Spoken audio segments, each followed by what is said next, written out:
In the Philippines, women will always ask you similar questions, but there's a reason why they are curious. No, it's not because they want to get to know you. 97% of expats don't realize why women ask these 7 questions. Number 1, where are you from?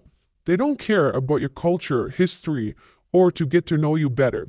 All they want to know is to compare your currency against theirs. They want to know where you're from to see if it's worth their time speaking to you. Can they take advantage of you? There's also this obvious bragging rights status to say to their friends and family, I'm talking to a guy from Finland. I'm talking to a European guy. I'm talking to a guy from Korea. Yes, being white and Korean looking does help. However, they are too stupid to realize that some people look a certain way, may not even be rich, but they don't care. They don't care, but they will ask you because they want to know the difference between Finland per se or Russia, or they want to know if you're Korean or some guy from Myanmar, Nepal, or Brunei, other countries like that. It's a status symbol. They want to know this because they have prejudiced thoughts of how much money do you have. They don't care if you're homeless in Europe as long as you are European. Another thing is they want to know what kind of DNA they can extract from you for the future babies. All of this is why they ask you, where are you from? They don't give a shit about your country, nationality, or culture. It's all for their benefits. Number 2, what's your job? This is obvious. They don't care about your profession or your career or anything like that. All they want to know is how much money you make. They ask your job because they want to know, can they milk you for a long period of time? Do you have stable income? What can they get from you? Are you here on a tourist vacation, stay for a few weeks, or do you plan to stay here long term if you work online? This question of what's your job is once again just a way to size you up and see how much money you potentially make. No, it's not your job they care about, it's the salary of your job they presume you have.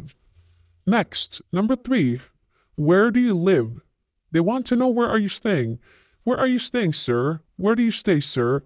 They don't care to know your location so it's easy for them to meet you. No, not at all.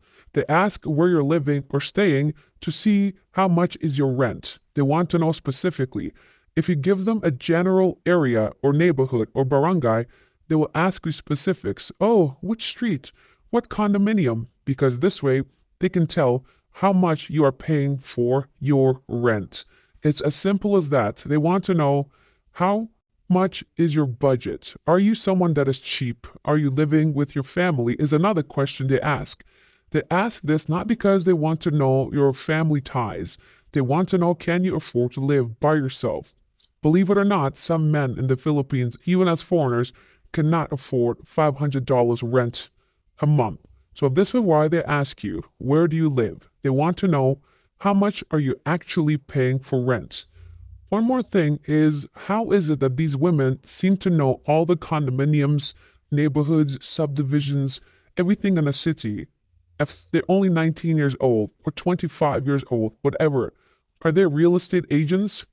Why do they know the names of all these condos, their locations, and approximate prices? It's because they are talking to tens, if not hundreds of men they know, and they go in and out of these places regularly. I once stayed at a condominium and had a guest over, yet the security guard knew her because she was there often enough. When I confronted her, she pretended like she didn't understand how the guy winked at her. I saw it myself, and he did not even ask for her identification, which is abnormal in this country. Next question. Number 4. How long have you been here? They want to know how long you've been here so they can scam you. It's as simple as that. They want to know if you are a rookie or you are used to hearing all their scams, their games, their lies, and you've had chance to speak to other Filipinas to know whether you know the lay of the land or not. Obviously, if you're new to the country or the city, it's much easier for them to scam you. They don't care how long you will stay because of your vacation or how long they can see themselves with you, not at all. They want to know which of their games they can play on you.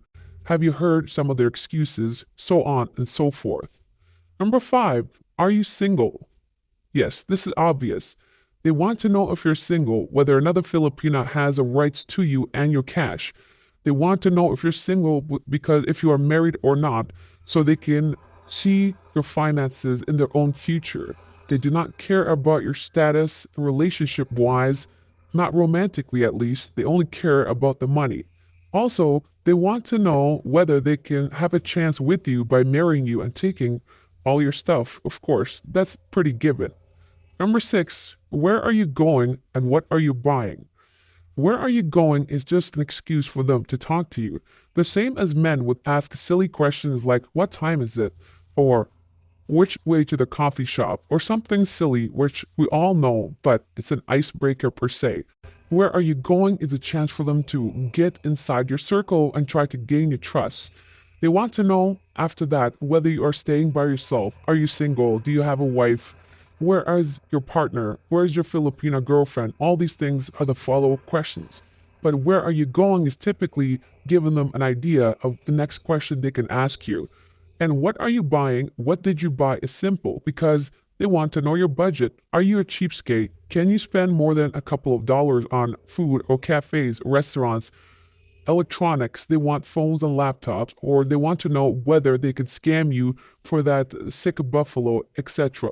Any kind of scam like that is why they ask you, what did you buy, to get an idea of your budget. There are so many questions these women ask, and believe me when I tell you, it is not to get to know you. It's simply for them to understand which angle to approach you for asking money. It's very direct, straightforward, there's nothing else to it. It's very rare that these women will ask you questions regarding you as a human being because that is not what they see you as. They see you as a walking ATM. The same way as men ask few basic questions like, do you have kids? Because we don't want to take care of another man's child or support her.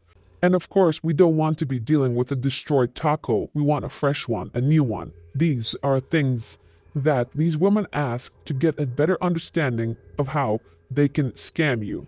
Let me know, have you been asked these questions before? I am curious to find out what other questions you think women ask to get a better understanding of your finances. There are of course dozens of them, but these are the 7 that I know for sure all of us have been asked before. This is today's catfish. How do you go from this to this? Be sure to have a video call with these women. Do not waste your time unless they are willing to meet you within the next few days. Do not send money ever to these women, regardless of how much you think you trust her. They are not your girlfriend unless you are living with them and seeing them daily. If they take too long to answer, it's because they are with their boyfriends and husbands. That's the truth. The best comment from yesterday's video about beggars in the Philippines and what would you do if someone was in front of you and swinging at you, John Smith, NYC, says, never ever let beggars guilt, shame, harass, or intimidate you into giving them money. It's extortion. Give to those that you choose, not to those that choose you. Precisely. Try to give to people who are clearly in dire need, not the ones that harass you and try to come after you, threaten you, or try to extort you for money. No matter the amount, it's never a good idea. 2342 is tied for the best comment and says, these people are mostly all scammers with fake smiles. By these people, he means Filipino people, whether they are children or adults. The worst comment, which has now been deleted as I see the person has realized their mistake, someone said, this is in Thailand. Could you imagine to be so in denial? They do not listen to the language spoken, that clearly it's in the Philippines. Share this video, like it, thumbs up. Let's please the YouTube overlords. Subscribe to the channel so we can spread the truth and facts about this place that is not just paradise, rainbows, sunshines, and butterflies. Thanks for watching. God bless.